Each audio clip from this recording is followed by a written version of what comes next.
Hello guys, PBB ganap. Nagkaroon nga ng task ang mga housemates, kung saan pinaghiwalay ang mga teens at adults. Dahil sa task nagkaroon ng pagkakataon na magkalapit si JM at Jazz. Nag-usap-usap nga ang mga adults sa kitchen at nag-share din itong si Jazz about sa ex niya. Sinabihan ni Binsoy na sobrang hirap palaligawan ni Jazz kaya mahirap daw itong pasagutan. Dapat paghirapan din ni JM.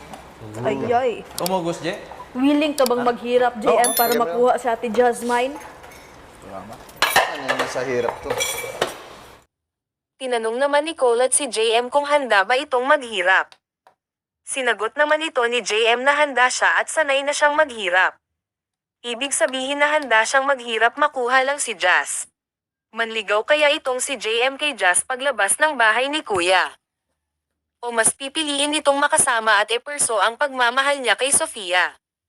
Marami ng mga ganitong banat si JM kay Jazz, ano kaya sa tingin nyo ito ba ay mga biro lang o totohanan?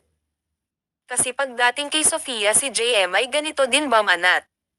Nalilito na din ang netizen kung sino ba talaga ang gusto ni JM dahil sa mga pinapakita niya sa dalawa.